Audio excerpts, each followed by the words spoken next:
Esperen un segundo porque se cortó sola para compartir, no sé por qué.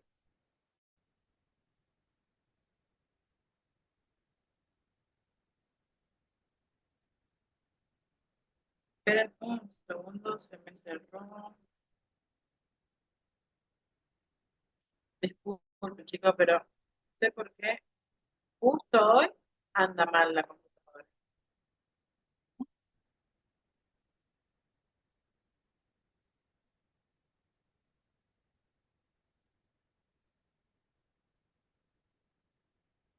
Ahí ya los voy a volver a compartir.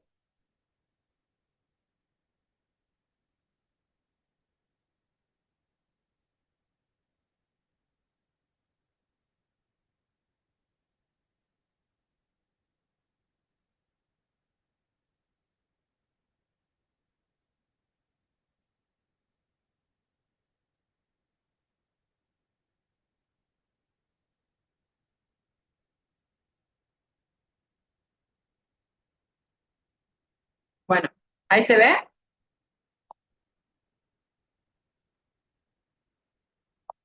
Sí, sí, profe, se ve bien. Gracias. Ay, pero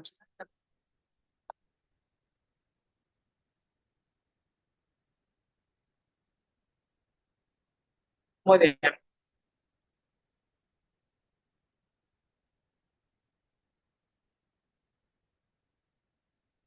Bueno, entonces, como le dije, estas complicaciones se pueden llegar a dar de acuerdo a la anestesia, a la extracción propiamente dicha, digamos, y al estado general del paciente.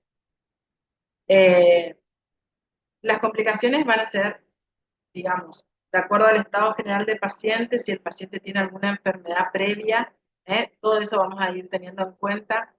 También los accidentes ligados a la anestesia, complicaciones que son solamente consecuencia propia de la extracción. ¿Mm? Esperen que me apareció acá. ¿Eh? Y complicaciones posteriores a la extracción. Las complicaciones y accidentes intraoperatorios, como dijimos, entonces va a estar ligado al estado general del paciente, a los accidentes ligados a la anestesia y las complicaciones propias de la extracción. ¿Mm?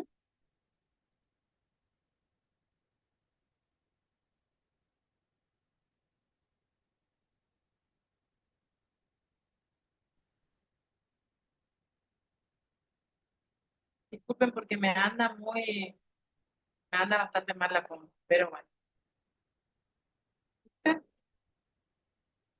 se me cierra. Esperen, esperen.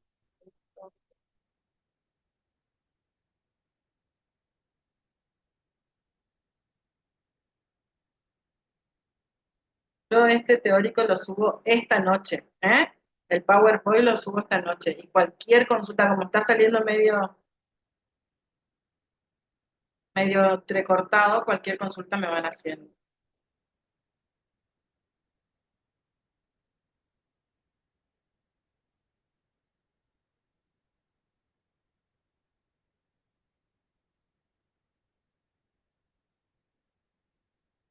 Muy bien.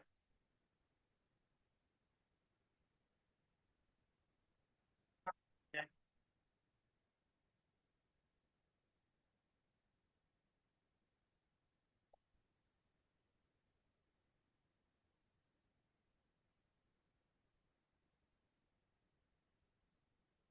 Bueno, el estado general del paciente vamos a tener en cuenta, ustedes cuando su paciente le hacen todo su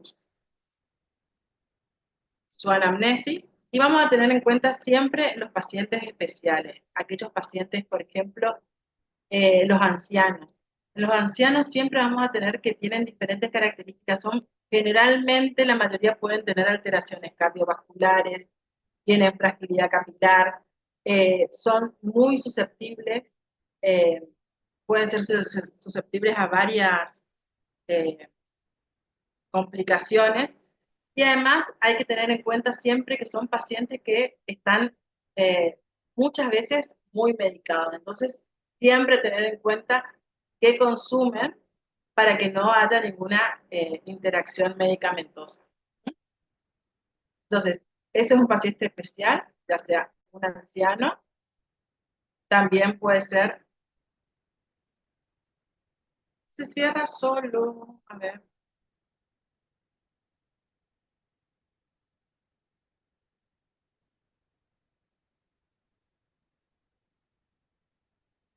Y, por ejemplo, otro paciente especial puede ser una paciente embarazada. Generalmente una paciente embarazada podemos decir que entre el cuarto mes y el octavo mes se puede hacer una cirugía, con mayor tranquilidad. Pero si, por ejemplo, estamos en el primer trimestre de embarazo, las complicaciones son mayores porque ya la paciente no puede hacerse radiografía. Y, por ejemplo, si es una paciente que está entre el octavo, noveno mes, lo que nosotros podemos llegar a ocasionar a veces con una extracción son contracciones prematuras. Entonces, hay que tratar de evitar. Y si son muy urgentes, se pueden hacer las cirugías, obviamente, con toda la precaución, siempre con comunicación con su médico.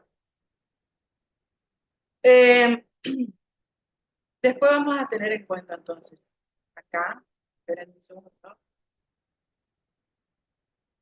Entonces tenemos que las clasificaciones la clasificación de las complicaciones tenemos el dolor postoperatorio, las hemorragias que pueden ser postoperatorias por causas locales y postoperatorias por causas generales.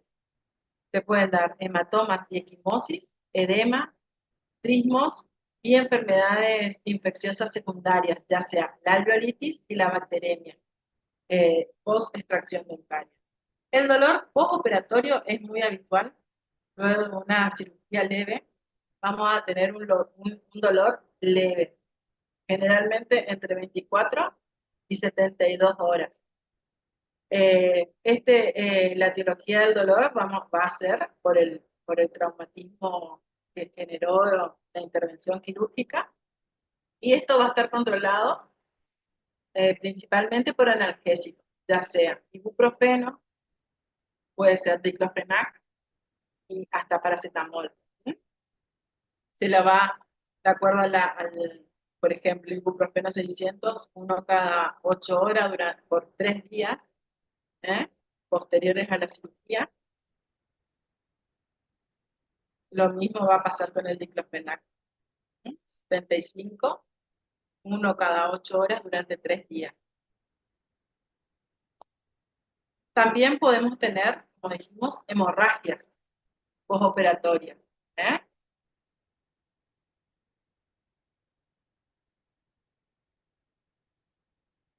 Estoy leyendo porque no sé qué me aparece acá.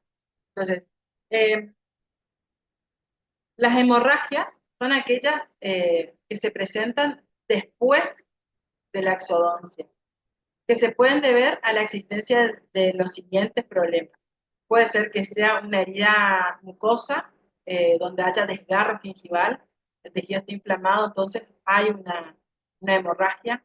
Puede haber una fractura del hueso maxilar, puede haber la persistencia de un ápice fracturado, presencia de granuloma que no fue cureteado, una herida arterial. También se puede dar por enjuagues excesivos tras la extracción dentaria, y la caída prematura de, digamos, de la escara del coágulo. ¿Mm? Todo eso nos va a generar una hemorragia postoperatoria.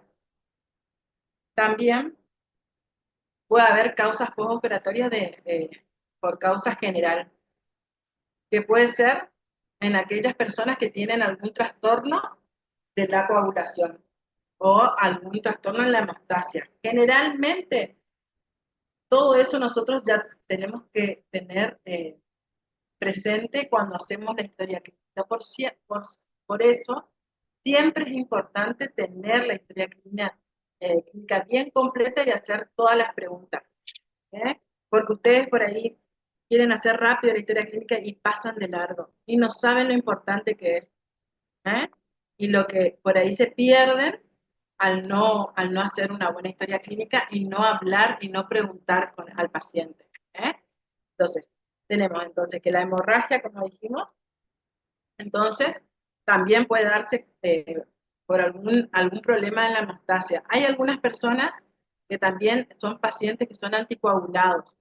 Entonces, esos pacientes que son anticoagulados pueden ser aquellos que toman aspirina, eh, por ejemplo, algún anticoagulante. Todo eso nosotros tenemos que saber ¿eh? Para poder tomar recaudos para que no nos suceda esto. Entonces, va a haber algún retardo en la coagulación por estos, digamos, eh, medicamentos que son para que la anticoagulación, que generalmente se le va a dar a los pacientes que son cardíacos, que tienen alteraciones cardiovasculares. Entonces, si ustedes tienen un paciente anciano, todo esto hay que preguntar. A ver, después seguimos. Acá tenemos, por ejemplo, una foto con un ejemplo de la hemorragia. Entonces, el tratamiento va a ser la compresión de la herida, digamos, y la compresión con alguna sustancia química. Y si no logramos, la asistencia por parte de algún especialista. También tenemos otro tipo de alteraciones que pueden ser los hematomas y equimosis. Esto generalmente se va a dar en cirugías más complejas. Estas cirugías más complejas o que son mucho más extensas o son de más piezas dentarias. Entonces vamos a decir que el hematoma es una colección sanguínea que puede difundir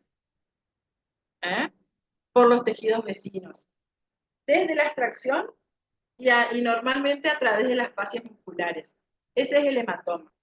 Y la equimosis, para que ustedes tengan en cuenta, va a ser un cambio de coloración, una variante del hematoma que se sitúa a nivel subcutáneo, submucoso y clínicamente se ve como un cambio de coloración. Mayormente va a predominar el cambio de coloración y no tanto la tumefacción. Y generalmente aparecen en las zonas cervicales o supraclaviculares tras una cirugía oral. Acá les voy a mostrar unas imágenes del hematoma y la equimosis, que la causa generalmente, entonces como dijimos, puede ser fragilidad capilar, hemostasia incorrecta, y los tratamientos para esto puede ser compresas eh, frías y antibióticos. ¿Mm?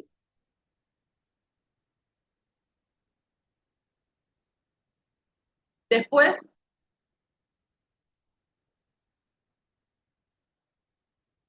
esperen un segundito que quiero.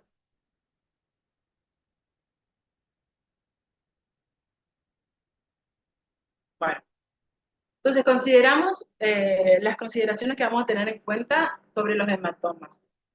Si se produce su infección, debe tratarse con antibióticos. Normalmente el hematoma se va a reabsorber entre 5 y 14 días. Y no obstante, en ocasiones el hematoma se organiza y en cuyo caso precisa alguna eliminación quirúrgica. Ustedes tienen que tener en cuenta los cambios de coloración que va a tener el hematoma y de acuerdo a esos cambios ustedes van a saber el proceso que está yendo. En 5 a 14 días va a ir cambiando de coloración. Primero va a ser rojo, luego azul, verde y luego amarillo. Cuando llega a ser de color más amarillo es porque ya se está eh, finalizando el proceso, digamos, del hematoma. Acá van a tener una imagen del hematoma, pero todo este tipo de cirugía son cirugías mayores, no tanto en las cirugías que nosotros hacemos. Después vamos a tener, Doc, sí, decime, disculpe, no está presentando, yo no veo la presentación. ¿no? No, no sé si algún compañero ve. ¿Por qué no me avisaron, chicos? A ver, vamos a ver qué pasó. Esperen a ver, porque acá me sale que estaba compartiendo. Esperen un segundito, voy a mirar.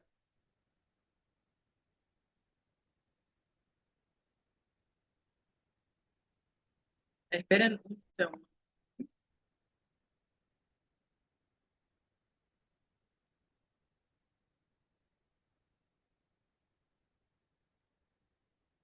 ¿Desde cuándo lo ven, eh?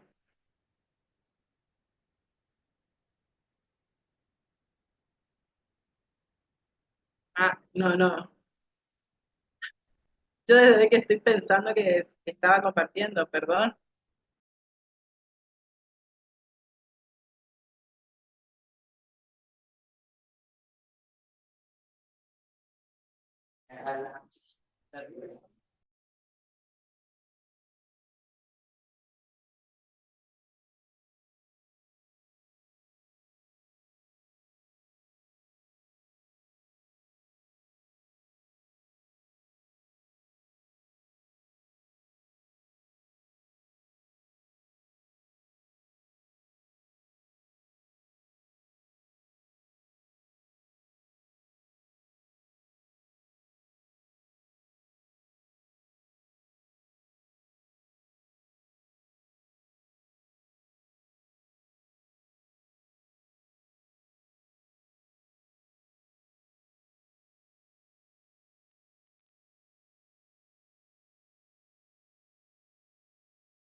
Perdonen, chicos, pero no sé por qué hoy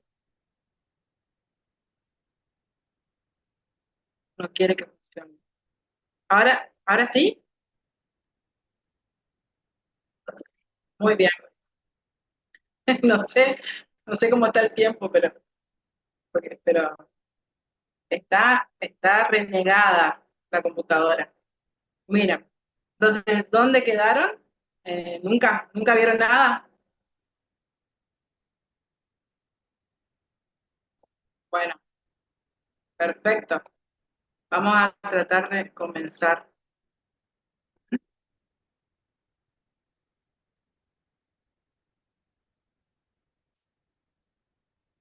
Es lo mismo. La equimosis es como un hematoma, ¿eh? Que o sea, la equimosis va a tener, la coloración va a ser mayor, o sea, bien rojiza, y no tanto la tumefacción, ¿eh? eso siempre se da por algún traumatismo que generemos nosotros, ya sea presión, mal uso del instrumental, un instrumento que no sea el adecuado. A veces nosotros también hay desgarro de, de la encía, ¿eh? Se puede dar, generalmente va a darse mayormente en, en cirugías mayores, no tanto en las cirugías que nosotros hacemos. ¿Eh? Entonces, eh, entonces dijimos, vamos a empezar de nuevo. Tenemos la intervención que esto se va a dar las complicaciones en el postoperatorio, ya dijimos lo que es el postoperatorio, los factores que tenemos que tener en cuenta entonces en cuanto al paciente, en pacientes que tienen presión arterial alta, donde tienen también algunas enfermedades coronarias, insuficiencia cardíaca, siempre en pacientes que fueron irradiados, todas esas características tenemos que tener en cuenta, porque todo eso, si nosotros actuamos sin saber, se puede generar una complicación y un accidente. En cuanto a la anestesia, que no sé si vamos a tener que de acuerdo si nosotros podemos tener alteraciones o complicaciones inmediatas y secundarias. ¿No? Hay a veces que hay dolor muy fuerte, es cuando colocamos mal la anestesia, colocamos en algún vaso y es un dolor muy repentino y el paciente queda eh, eh, como un dolor súbito. A veces lo que se puede dar también es la fractura de la aguja. Entonces, cuando nosotros le decimos que ustedes hagan la anestesia, siempre tiene que quedar la parte posterior de la aguja, tiene que estar fuera del sitio de depósito, digamos, el sitio de punción. Porque si nosotros colocamos toda la aguja, todo en la profundidad, podemos llegar a que se produzca la fractura. ¿Mm? Entonces, después vamos a tener en cuenta también que se pueden generar lesiones nerviosas cuando se hace la anestesia, o por presión, o por tocar el nervio. Y vamos a tener secuelas que pueden ser, ya sea secuelas funcionales o sensitivas, que puede ser la parestesia o la hiperestesia. También se puede generar el trismus, que es lo que sucede en el trismus es que hay una disminución en la apertura bucal. Esto puede darse cuando nosotros colocamos la anestesia y atravesamos músculos depresores, como por ejemplo el pterigoideo interno. Entonces, al postoperatorio lo que va a tener el paciente va a ser trismus. Hay algunas lesiones que también se puede dar por colocar mal la anestesia, por ejemplo, a nivel del paladar, cuando hacemos la infiltrativa terminal en el paladar, lo que podemos llegar a ocasionar no es tan frecuente, pero puede darse en una escara. Eso generalmente se puede dar por un efecto del vasoconstrictor de la anestesia o cuando la inyección es intraarterial, ¿eh? Cuando es demasiado rápida, cuando tiene mucha adrenalina en el tubo. A veces también se puede dar esto en pacientes diabéticos o pacientes que tienen la boca muy séptica. Generalmente esto va a aparecer a las 24 horas y lo que se va a ver a nivel del paladar en donde ustedes colocaron la anestesia va a ser una aureola violácea, blanquecina en el centro, con color negruzco, y los bordes van a ser edematosos. Eso generalmente va a ser una escara a causa de la mala colocación de la anestesia a nivel del paladar. Y ahora vamos a los otros que estamos acá. Eso en cuanto a la anestesia que le había dicho, creo que le dije hoy.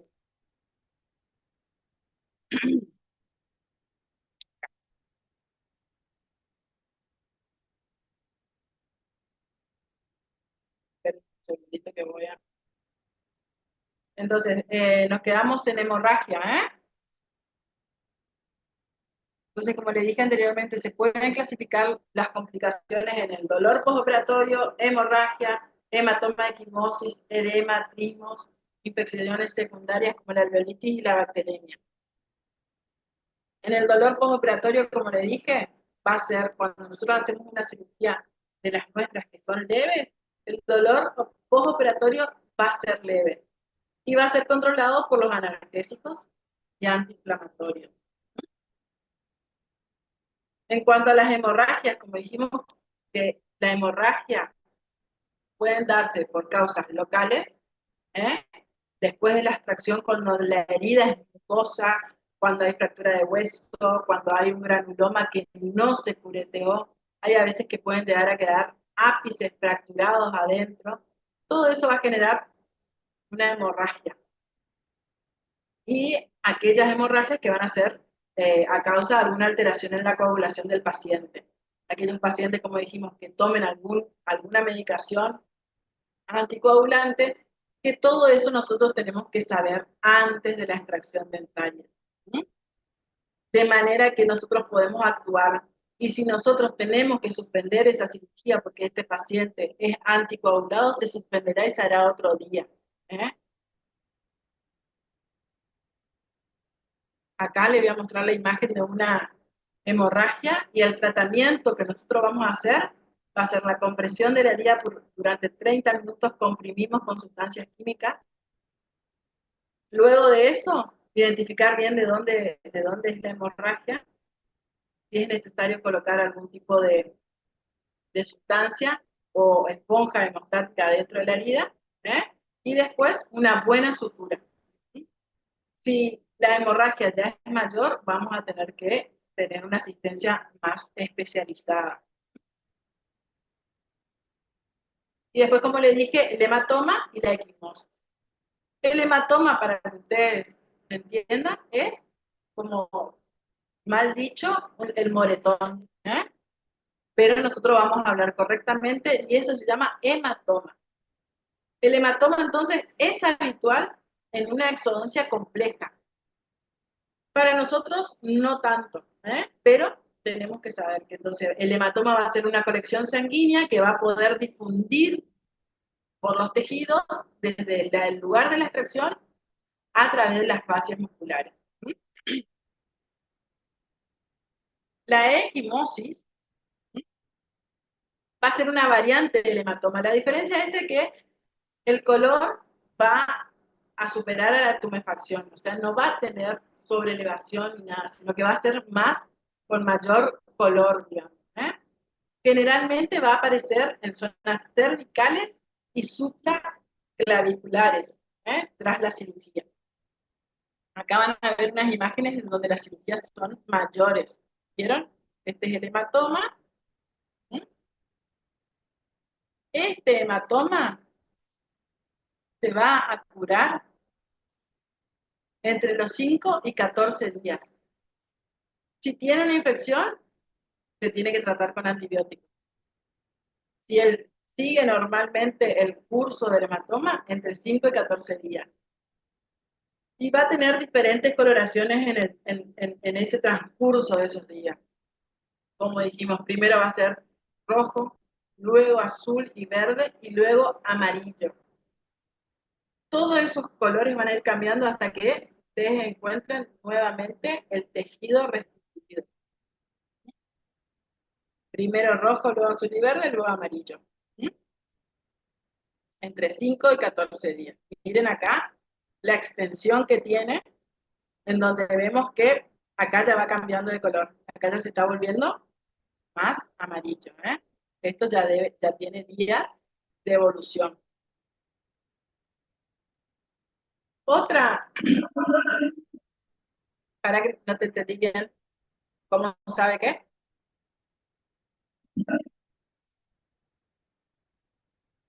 Y va a tener diferentes manifestaciones como calor, puede llegar a tener fiebre, otras cosas más, aparte del hematoma. Cuando vos ya tenés presencia de fiebre y persistencia, digamos, ya puede llegar a tener también, digamos, más tumefacción de lo habitual, estés más inflamado, digamos, ahí ya nos podemos dar cuenta que esto no va a seguir su curso normal, y entonces necesitamos el complemento del antibiótico.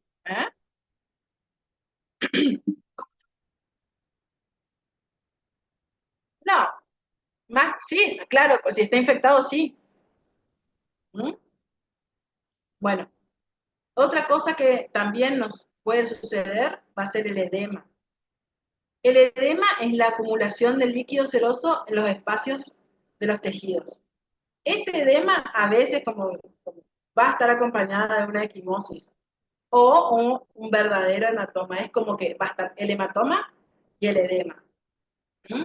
Aparece normalmente a las pocas horas de la intervención y puede ir progresando hasta 48 horas luego de esa intervención.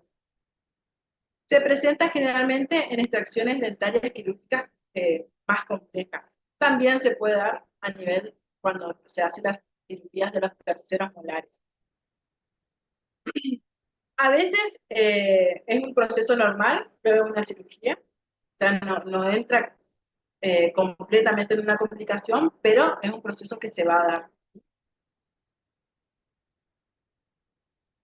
La consideración que nosotros tenemos que tener en el del edema, perdón, es la compresión también será un método preventivo del edema. Si el edema tiene una duración entre 5 a 6 días, como le dije, una mayor temperatura cutánea y enrojecimiento, es porque ya hay una infección. En este caso ya vamos a tener, como le dije a su compañero recién, la colocación y el ayudarle con la toma de antibióticos. El edema, como le dije, se puede causar en dientes retenidos cuando las maniobras traumáticas son muy excesivas, en injertos óseos muy extensos. Y el tratamiento, cuando nosotros tenemos edema, vamos a aplicar frío. ¿eh? El frío se utiliza para cuando hay edema. Entonces, vamos a colocar, luego de la extracción dentaria le decimos al paciente, se va a colocar hielo sobre la cara, envuelta en una compresa, en una toalla, aplicamos 10 minutos y descansamos. ¿Mm? Vamos a ir colocando el hielo para que disminuya el edema.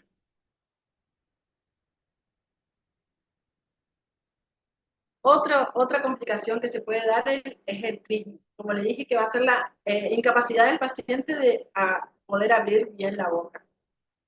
Es una situación que se nos va a presentar con mayor frecuencia en exodoncias, por ejemplo, del maxilar inferior, pero no es tan habitual en extracciones convencionales. Cuando nosotros colocamos mal la anestesia en el maxilar inferior, generalmente puede llegar a tener un poco de trismo luego de la cirugía. El trismo, como dijimos, la causa va a ser una lesión muscular, puede ser también a causa de un hematoma. El tratamiento va a ser movimientos cortos de abrir y cerrar la boca, miorelajantes musculares y analgésicos. ¿eh? Y acá vamos a empezar con otra complicación, que son las complicaciones secundarias, que debemos precisar primero el lugar que estas complicaciones son consecuencia directa de la extracción, sino que constituyen un avance del proceso infeccioso que ya existe. La exodoncia puede, según las circunstancias de cada caso, contener la infección, agravarla o ejercer influencia menor sobre la evolución de las infecciones. Entre las infecciones secundarias lo que vamos a encontrar son las alveolitis. ¿Sí? Entonces, la alveolitis va a ser uno de los mayores y más frecuentes problemas postoperatorios, post-extracción. Suele ser la principal causa del dolor entre el segundo y cuarto día, entre el segundo y quinto día, por ejemplo, acá dice, después de la exodoncia. Por eso siempre yo, por ejemplo, le digo a mis pacientes, señora, si usted siente un dolor excesivo que no calma con ningún analgésico dentro de los 2 o 3 días, usted se comunica conmigo, vamos a ver qué es lo que pasa. Ustedes tienen que prever eso ya. Generalmente en extracciones que ustedes crean que fueron más complicadas. Entonces la alveolitis es una consecuencia de una perturbación en la cicatrización. Algo anduvo mal. es un estado necrótico del hueso alveolar, entonces, que ante la disminución de los vasos sanguíneos no permite que proliferen los capilares y entonces el tejido de granulación no se forma correctamente. Entonces, eso va a ser la alveolitis. Es una consecuencia de la perturbación de la cicatrización. ¿Eh? ¿Qué pasa? Se disminuye el aporte sanguíneo. Al disminuir ese aporte sanguíneo no se puede formar bien el tejido de granulación y no se puede formar bien el tapón plaquetario para que empiece el proceso de cicatrización.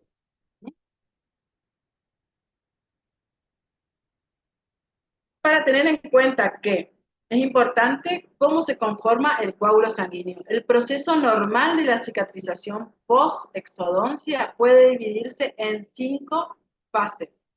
Primero, hemorragia y la formación del coágulo. La organización de ese coágulo con tejido de granulación. La sustitución del tejido de granulación por tejido conjuntivo y la epitelización de la herida. La sustitución de ese tejido conectivo por hueso alveolar trabeculado y por último la reconstrucción de la cresta alveolar, la sustitución del hueso inmaduro a un tejido más maduro. Esos son los pasos que va a tener una cicatrización post-exodoncia normal. Y para clasificarle a las alveolitis, ¿eh? Vamos a decir que las alveolitis pueden ser una alveolitis húmeda o supurada, la alveolitis marginal, la alveolitis seca. ¿Mm?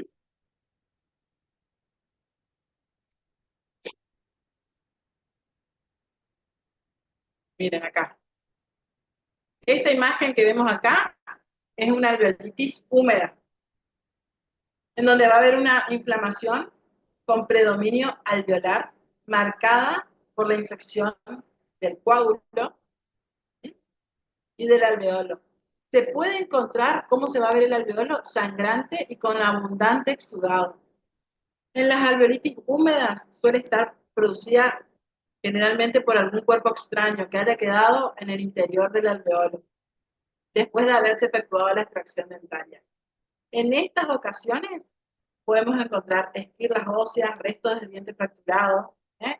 También a veces se encuentran restos de obturaciones de dientes vecinos que al hacer la extracción caen en el interior del alveolo. Por eso siempre es importante, luego de la extracción, hacer el lavaje correspondiente y la limpieza de la herida. Acá vamos a tener una alveolitis seca. ¿Cómo la vemos en la alveolitis seca? En este caso el alveolo se va a presentar abierto sin tener coágulo. Las paredes van a estar totalmente desnudas. ¿Eh? En la alveolitis seca es lo más importante y es clínico que el alveolo se vea vacío y los bordes todos los bordes del reborde alveolar también se va a ver porque la encía va a estar no compacta hacia abajo, hacia arriba, de acuerdo al maxilar. El dolor es muy intenso y se produce generalmente la post-extracción dentaria y requiere la atención rápida. ¿Sí? Va a estar, no. La encía lo que yo quiero decir es que va a quedar expuesto el reborde alveolar, ¿eh? Porque la encía va a estar tumefacta. ¿Qué quiere decir? Si nosotros estamos en el maxilar superior, la encía va a estar un poquito más arriba y se va a ver el reborde alveolar. Y si estamos en el maxilar inferior, la encía va a estar hacia abajo y se va a ver el reborde alveolar. ¿Me explico? ¿Eh? Que lo único que yo quiero decir es que la encía va a estar como inflamada y entonces va a dejar ver el reborde alveolar, que eso no tiene que estar, eso tiene que estar cubierto. ¿Eh? Por eso decimos que el alveolo está denudado o desnudo. ¿Eh? Después igual yo te explico bien. El tratamiento que vamos a hacer va a ser irrigación, anestesia. Esto siempre le va a llegar al paciente después de que ustedes hayan hecho su cirugía. Le va a llamar por teléfono, le va a decir que le duele demasiado, que no aguanta, que toma el analgésico y que no le pasa. Entonces ustedes lo van a citar, el paciente, y le van a hacer una anestesia, van a irrigar la zona, van a limpiar la herida, van a acuretear, van a hacer que el coágulo se vuelva a formar y se va a colocar una gasa yodo formada, se coloca y después se hace la sutura. Se saca la gasa, nos queda la gasa adentro y se hace la sutura con los labios de la herida lo más afrontados posible, enfrentados.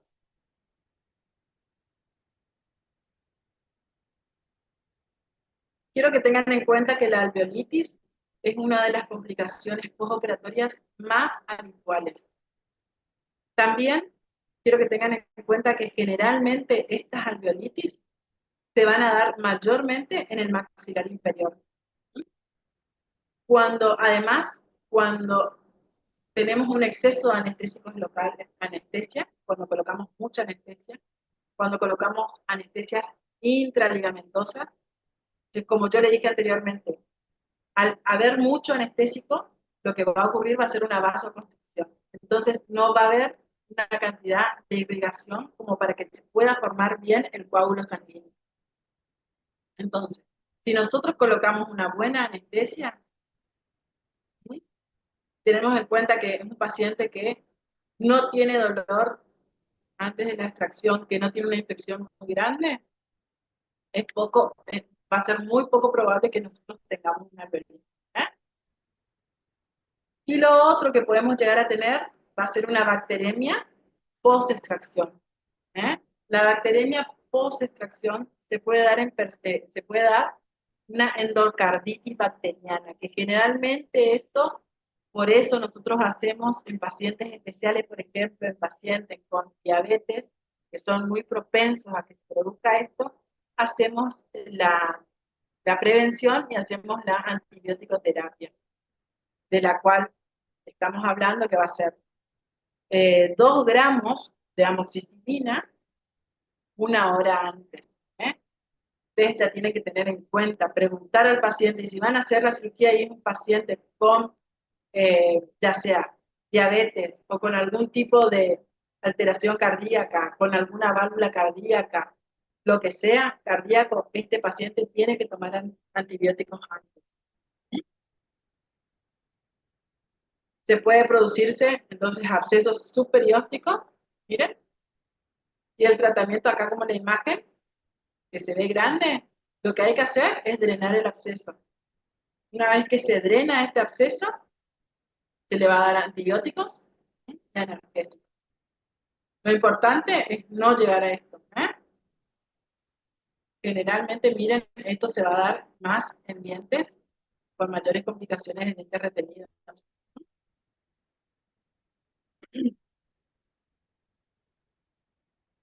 Entonces, para no olvidar que mientras mayor sea el trauma quirúrgico, mayor es el cuidado postoperatorio que nosotros tenemos que tener y mayor la posibilidad de complicaciones.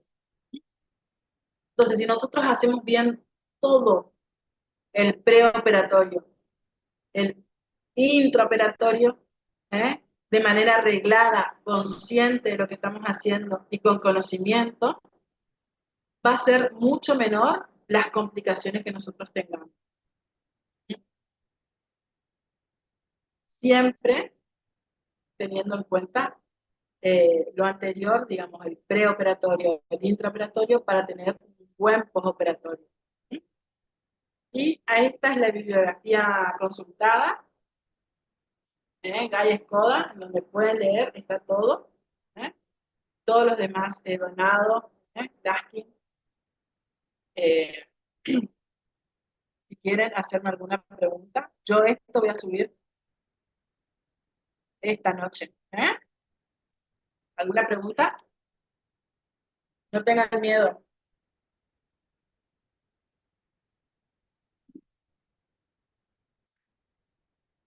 La alveolitis seca.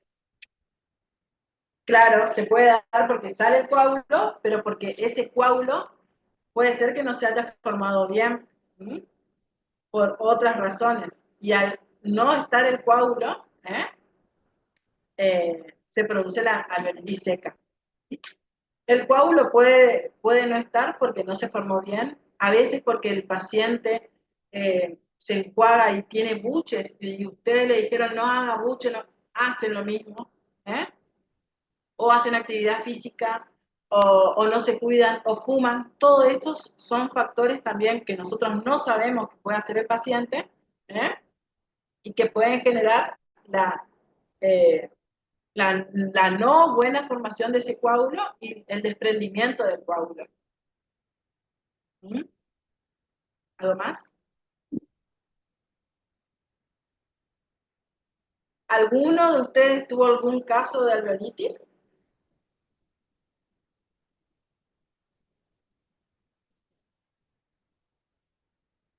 Que el paciente le diga, que le llame por teléfono diciéndole que le duele demasiado y no le calma con nada. ¿No? Bueno, me alegro que no haya sucedido. Bueno, ¿alguna pregunta? No tengan miedo. Algo, algo que le quede duda, algo que quieran que profundicemos. Doctora, un paciente que toma aspirina todos los días, ¿cuánto tiempo antes hay que cancelarle? Bueno, todo eso tendrían que hablar tiene que haber una interconsulta con su médico, ¿eh? Porque ustedes no le pueden dar la orden al paciente que deje de tomar su medicación. Ustedes tienen, en ese caso, ahí tiene que haber una interconsulta, que el paciente vaya a su médico general, a su médico cardiólogo, y le diga, mire doctor, yo necesito sacar esto, usted dígame en qué momento, cuánto tiempo yo puedo dejar de tomar mi aspirina. Ustedes no saben la gravedad que tiene ese paciente. Entonces no pueden decidir por la medicación de otra persona. Entonces siempre ese tipo de consultas va a ser una interconsulta con el médico, cardiólogo, médico de cabecera. Pero ustedes sola, por su libre decisión, no pueden, éticamente no pueden decidir que el paciente deje de tomar. ¿Eh? ¿Algo más?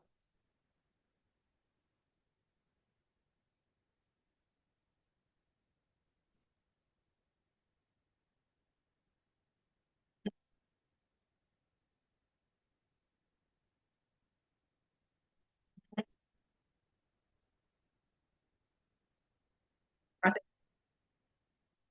hace cuánto? Y eso hay que tener en cuenta. Eso también, en pacientes que son irradiados, porque ellos te van a decir uno no puede confiar en que le diga sí, hace 2 meses, 3 meses, un año, ya no me dice. Ustedes tienen que tener la certeza. Y ahí decirle, bueno, decime bien cómo es, cuánto tiempo, hace cuánto no te. Porque qué riesgo se corre después si uno hace una extracción luego de un tratamiento de radioterapia, se puede producir la necrosis del hueso, la osteonecrosis,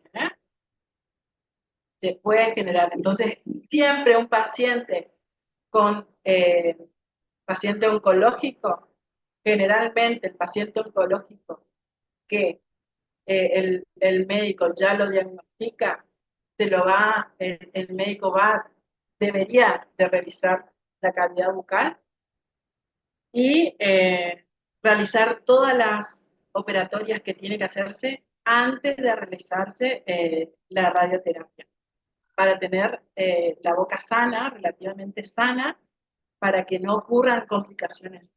¿Eh? Entonces, siempre hay que tratar de que el paciente oncológico se pueda tratar antes de eso y para poder hacerse todo lo demás. Profe, entonces ¿estaría contraindicado en ese tipo de pacientes o depende del caso nomás? Depende del caso y del tiempo que se haya del tiempo de la irradiación. ¿Eh? Sí, yo creo que al año ya podría, pero es mejor esperar. Y tener una buena información por parte de su oncólogo. ¿Mm?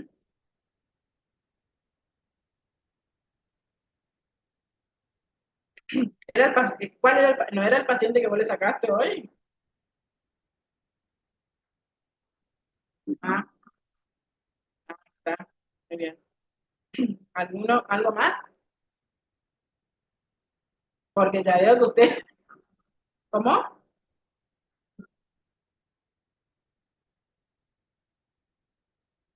Y bueno, y lo que pasa que eso, el cigarrillo puede generar no formación bien del coágulo y el desprendimiento del coágulo, uno por la succión que genera la persona al fumar, y el otro, el humo caliente dentro de la cavidad bucal también genera y es muy propenso a que se produzcan infecciones. ¿Eh? Y bueno, y son cosas que uno no puede estar ya en la vida del paciente por eso siempre ustedes, las indicaciones postoperatorias la tienen que hacerlas por escrito y firmadas. ¿Mm? Ustedes le dan y le dicen lo que tienen que hacer. Eso sería lo correcto. ¿Eh?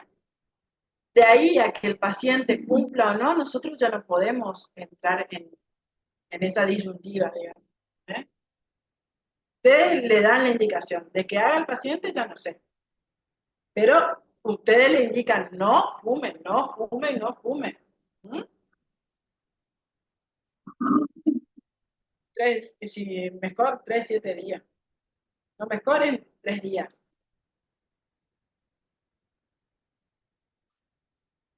El proceso de cicatrización más importante se va a dar eh, entre las 24 a 72 horas después de hacer la cirugía. Entonces es el mayor cuidado que uno tiene que tener.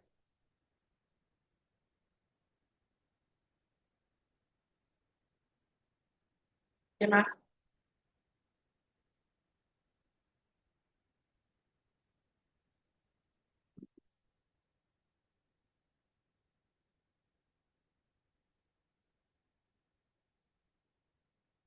Claro, siempre, no, pues esa es la causa que yo ya les dije. La de la húmeda generalmente es porque queda algún elemento extraño dentro de la boca, dentro de la cavidad alveolar. ¿Eh? Entonces nosotros cuando hacemos la exodoncia tenemos que limpiar. ¿Eh? Y ahí entra todo lo que es el tratamiento del lecho operatorio. No olviden eso porque es importante. Por ahí uno pasa y quiere hacer todo rápido y no, son todos los pasos que uno hace de manera arreglada, consciente, nos permiten que el postoperatorio sea el correcto y el mejor. ¿Eh?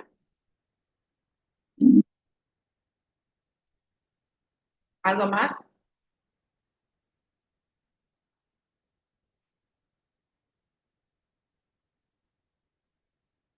¿Mm? Bueno, si no tiene nada más, yo voy a subir el teórico. Nosotros los teóricos te damos de manera resumida. Ustedes tienen que tener eh, las ganas de buscar más y profundizar más. ¿Eh? Es lo más importante, pero de acuerdo a estos tips, ustedes pueden ir agregando mayor información. Si ustedes por ahí quedan con alguna duda, las dudas se las sacan cuando nosotros estamos ahí en la clínica, vienen, preguntan, lo que se puede ayudar. Tienen mucho tiempo para poder realizar esto. No tener miedo de preguntar, porque después el examen es donde uno eh, por ahí se da cuenta de que faltó un poco. ¿Mm?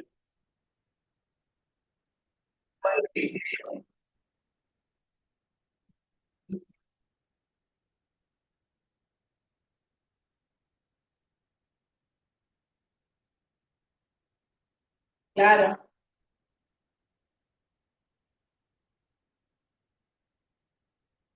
Claro, pero vos no incidiste en el lugar cercano.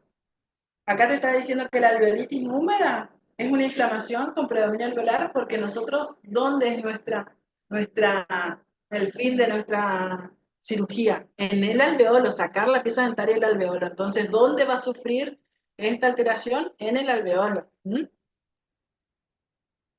Lejos de donde vos hiciste puede ser porque pueden pasar miles de casos. Yo le puedo contar, le pinchan con la aguja el labio al paciente, se puede lastimar, no sé, con el separador, por ahí genera mucha presión y se lastima la mucosa bucal, pero en esos lugares no se produce alveolitis, porque el nombre de la alveolitis ya te dice, alveolitis. ¿A vos qué te suena? ¿Qué es alveolitis? La inflamación del alveolo. ¿Eh? Muy bien. No, no, pero está bien, para que no te quede duda. ¿Eh? Bueno, y acá que sale mal mi nombre, yo soy Eugenia Azar. ¿Eh? Sale mal porque ya no pude cambiar el nombre. ¿Mm? Para que por ahí sí después sepan quién soy yo. Cuando preguntan, ay, no sé quién dio el teórico, ya saben. ¿Eh? Muy bien. ¿Alguna pregunta?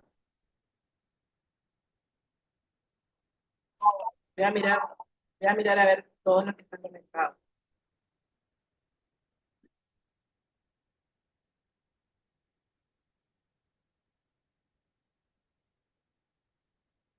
Bueno, ¿me quieren preguntar nada más? Damos por finalizado por hoy. ¿Eh? Seguimos en contacto y el